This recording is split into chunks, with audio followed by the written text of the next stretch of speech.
Joining me now is Sky News contributor Tina McQueen and former New South Wales Police Minister David Elliott. Hi to both of you. Happy Friday. Thank you so much for joining me on the show. Now, look, let's start with the coalition agreement. Susan Lee says she had a good first meeting with Nationals leader David Littleproud in their first coalition negotiations held yesterday, yet they still have not come to an agreement on energy policy. This is what she said. Are you nuking nuclear? Well, I'm not here to talk about individual policies. Nothing's been adopted. That's nothing's a big been one, abandoned. though, isn't it? You can't avoid it. Look, there are many different interests that people have when it comes to policy. Well, it's a fair question. Are you nuking nuclear? Tina, it was hidden throughout the last few weeks of the election campaign.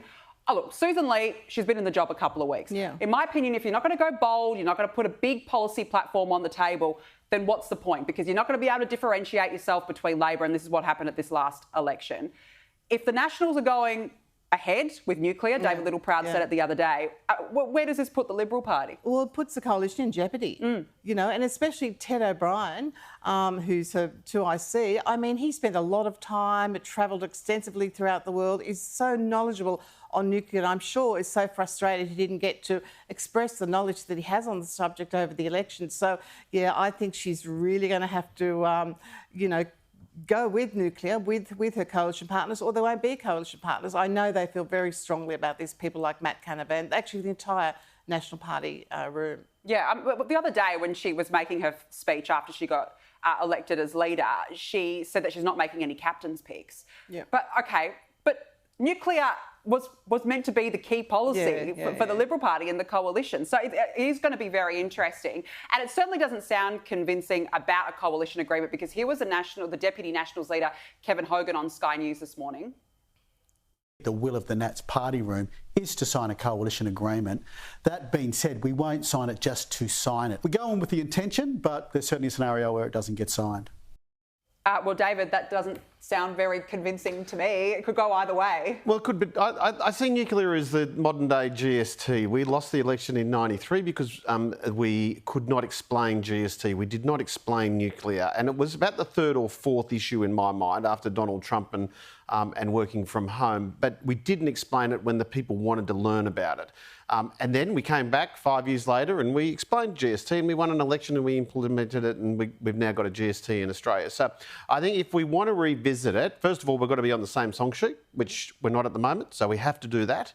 And then, of course, we have to explain it. And there is actually a benefit of having a full 3-year term, because we can explain that the nuclear policy over that 3 years, and people will have an educated assessment of it in 2028. So you're confident they can get there? What about net zero 2050? No, as I've said all along, dates like 2050 are just a dribbler comes out with that sort of date. But would the Liberals go down that pathway? I think that they should be saying we believe we should be on a perpetual motion of improving the environment and reducing carbon emissions.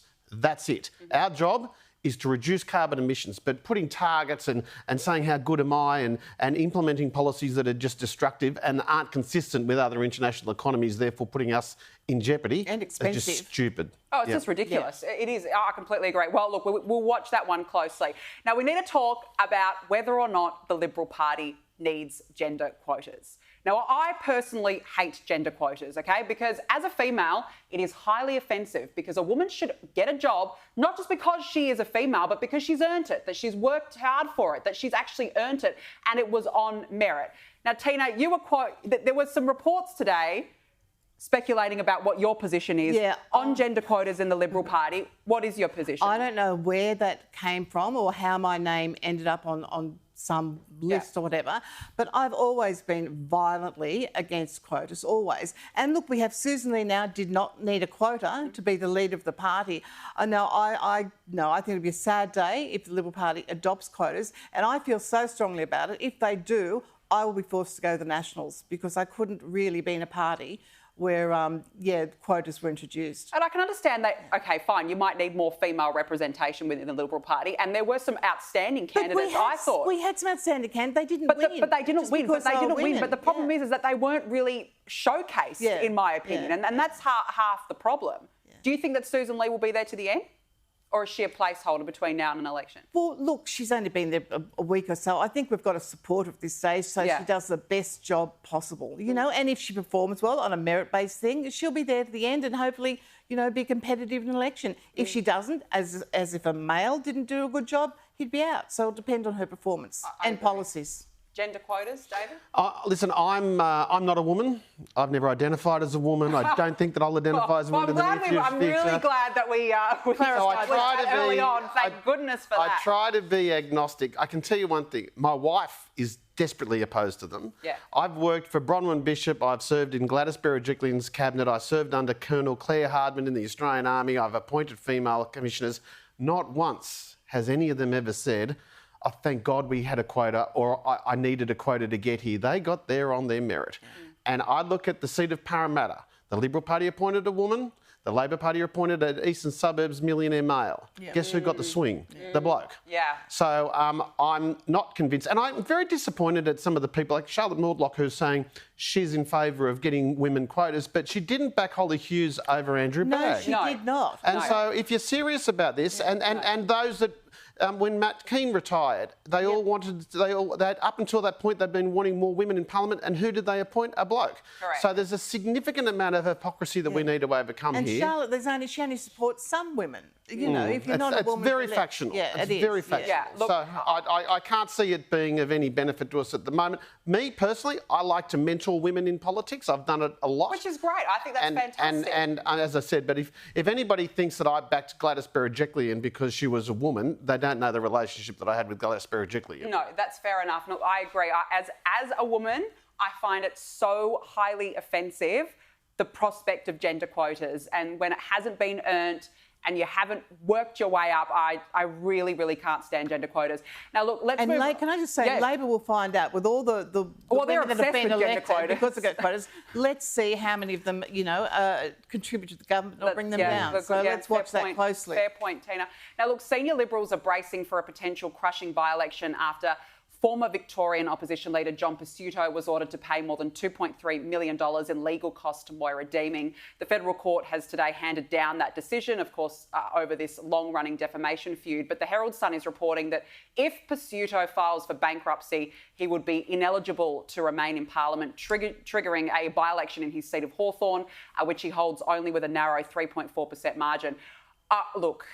Surely, Pursuto can't stay. Surely, Tina. He should be ineligible because of stupidity. Yeah, anything else. Because, you know, to take on that fight with Moira Deeming, who had a lot of support inside the party base, outside the party base, was just lunacy. It was like he was just banging his head against the wall. And at no stage should the Liberal Party cover the costs of any settlement or legal costs. That's outrageous. So, sadly, I think, you know, he's going to have to face the consequences and won't be there, and we'll have to face the by-election. Yeah, by-election. And look, I will say, I think Brad Batten is doing a really great job in Victoria. I think that he's come in strides. Thank goodness, you know, Pursuto is gone. But to have Pursuto still there, David, come on, he's got to go. It's one of the great political suicides of 2000s. And I think that somebody needs to tap him on the shoulder, Jeff Kennett or Michael Kroger or somebody, one of the senior Libs down there, just to say, you are bringing our brand down. Every day that you're there is bringing our brand down at a time that we just cannot bring our brand down. And I mean, I didn't follow it as much as the Victorian division did for obvious reasons, but you just cannot treat your colleagues like that and expect that you're going to be able to walk away lily white. Well, I followed it because she had a lot of support in New South Wales, and a lot of people did try to tap him on the shoulder to stop what he was doing, and he didn't listen. He didn't take any notice. It was nonsensical. Nonsensical. No, look, it is time to go, because I really think that the Victorian opposition is gaining strides. They did really well in the recent by-elections as well. So, I mean, that speaks volumes. Now, look, we've got to talk about this. Animal rights group PETA has asked the Broncos to retire their famous horse mascot Buck and change their name to the Brisbane Boomerangs. The Brisbane, I mean, that just screams competition, doesn't it? Buck the horse has been a mainstay at Broncos home games for decades, doing laps around Suncorp Stadium. Yet in an open letter to the CEO, PETA's vice president said, "We'd like to ask you to retire the live horse mascot Buck and move away from imagery such as bucking Broncos, which glorifies rodeos. Well, look, what can you say? I mean, what's next? The Sharks, the Dolphins. What is Wallabies? next? Well, they even wanted the Western Bulldogs in the AFL. They wanted them changed to the Western Mutts, and it does not scream competition. For I know God's the sake. CEO of the Seriously. Broncos, and I would love to see his response. It's so ridiculous. I'm waiting for that to be leaked. But I mean, surely Peter. Yeah. Come on, Peter. They're ridiculous. Insane. They're insane. crazy. What can you say, Dave? Well, and what next? The Castle Hill Colts. I mean, we've got a situation in Australia where we had nearly every sporting code, if not every sporting code, has got animals as its patrons. But does Peter also think that we should be going to the various army regiments and battalions that have got goats and sheep and horses as their mascots? I mean, if you had a look at the Anzac Day March this year, there were battalions that was led by their goat or their sheep, or because that's their mascot, and they went overseas with illegally, of course, went overseas with these animals as well when they served on foreign battlefields. So I think these guys have just done themselves a great disservice. Yeah. Because no one is going to take it seriously. No. And of course, there's one thing that we hold in a grateful reverence in this country, and that's our sporting teams. And by taking them on, you're not going to get much traction. No, I just think they're a bunch of wafflers, to be quite honest. Nobody's listening. They should just really shut up and